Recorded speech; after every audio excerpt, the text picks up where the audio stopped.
Como hemos comentado en el tema anterior, los programas de creación 3D también permiten iluminar. Están preparados para hacer el cálculo independiente de la luz indirecta, además también de calcular la luz directa. La luz directa ya hemos dicho de que es más sencilla de calcular, pero en cambio la luz indirecta requiere de motores potentes que hagan este cálculo con detalle y precisión. Para este tipo de cálculo se utilizan diferentes motores de renderizado. En 3D Max, el motor que viene por defecto es el Scanline, aunque también está la opción de configurar el Mental Ray. También existe la posibilidad de adquirir otros motores externos. Casi todos ellos son de compra y ofrecen diferentes posibilidades. Uno de los más reconocidos es el V-Ray. Cada uno de estos motores, ya sea el Scanline, el Mental Ray o el V-Ray, puede tener diferentes algoritmos para calcular la luz. Por ejemplo, el Mental Ray posee la opción del Final Gather o del Photon Mapping. Cada uno de estos algoritmos utiliza una estrategia diferente para el cálculo de la luz. En función de dicha estrategia, ofrecen unas velocidades y capacidades de retoque y ajuste diferentes, aunque a la postre el resultado final, a nivel de calidad y detalle, se acaba pareciendo bastante.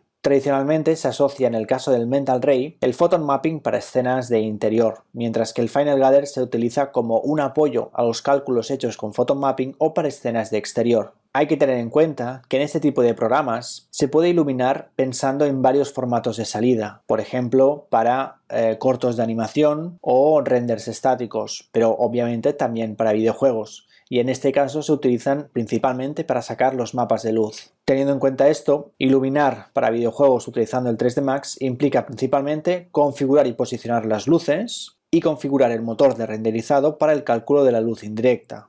No hay que olvidar que la geometría que debe tener el mapa de luz debe estar preparada. Hay que adaptarla para que después el mapa de luz se vea de manera correcta.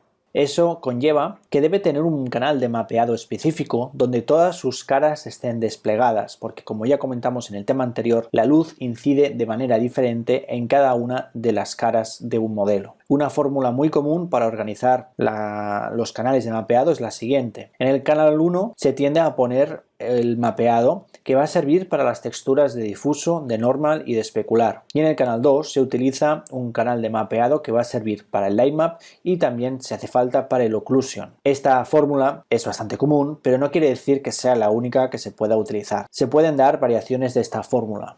Por último, una vez ya hemos configurado la luz y ya tenemos la geometría preparada, el último paso que queda es extraer los mapas de luz, y eso se hace mediante la herramienta de Render to Texture, que nos permite sacar los mapas de forma automática.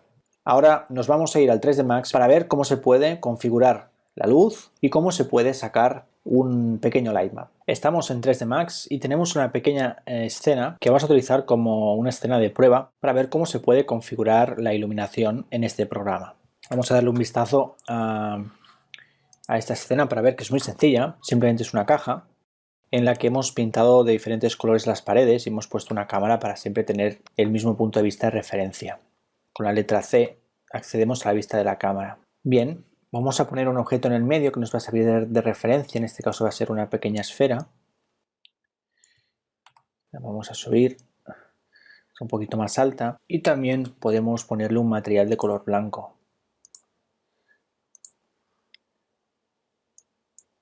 Vale, lo primero a destacar es que aquí vemos una sombra, y esta sombra se ve porque el visor está en modo realistic. Cuando está en modo realistic, lo que hace el Max es utilizar sus luces por defecto e intentar simular una iluminación directa, únicamente directa. Así que la iluminación que vamos a ver en el visor va a ser la iluminación directa, como mucho. Si lo ponemos en Shaded, se desactiva esta iluminación y se ve plano.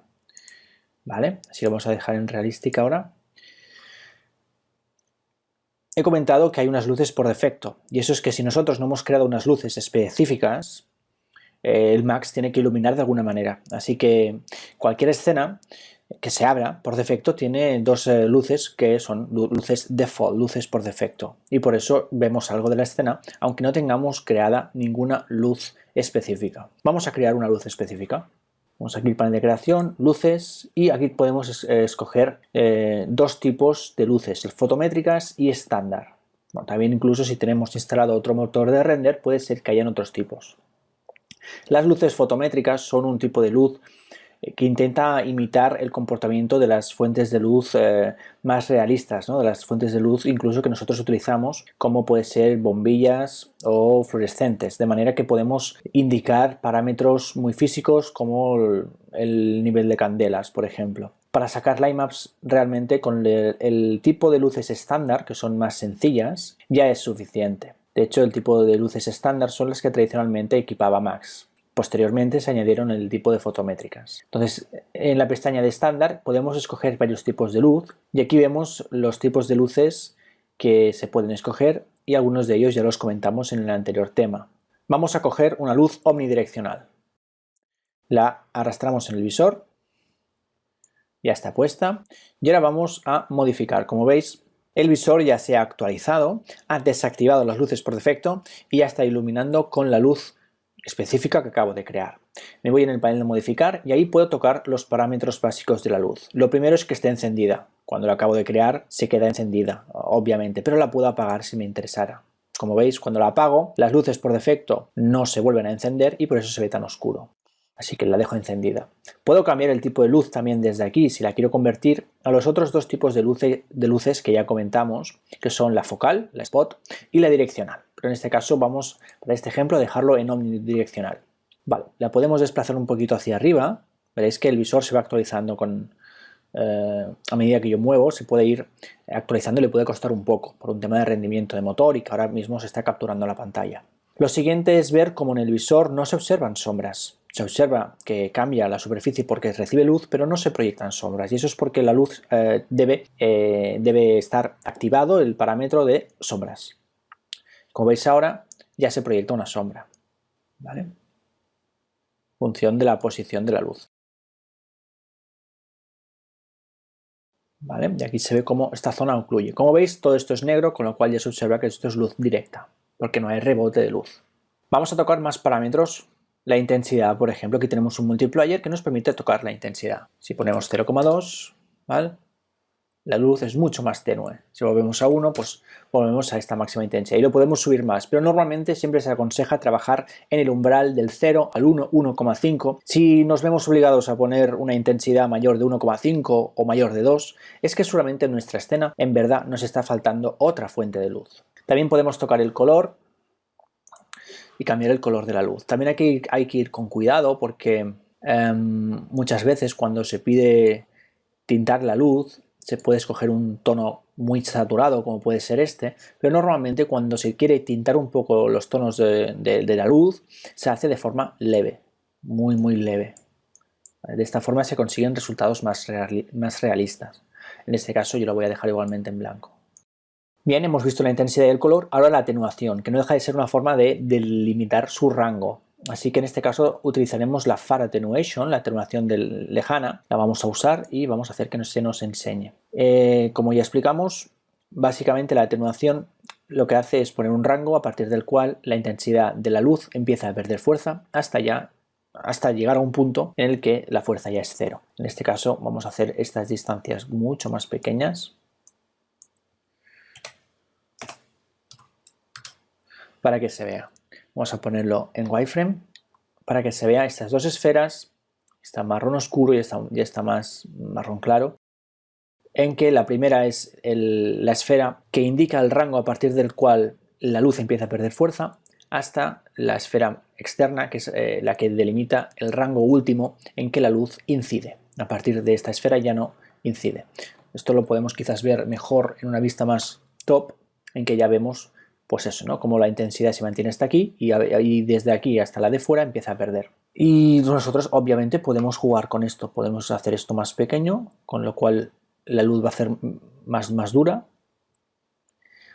y al revés, vamos a hacer que sea un degradado más fuerte.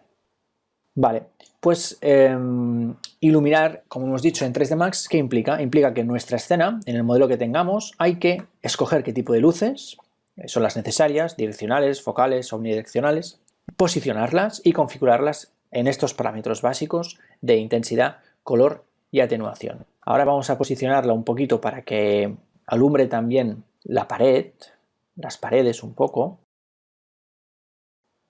así, y vamos a bajar un poco creando atenuación. Vamos a volver a la vista de cámara para ver cómo se ve. Vale, esta sería la visión y voy a hacer un render ahora, aunque está en el motor Scanline, pero eso es lo de menos. Vamos a hacer aquí rendering, render. Bien, pues ahora mismo esta es la luz directa de esta escena.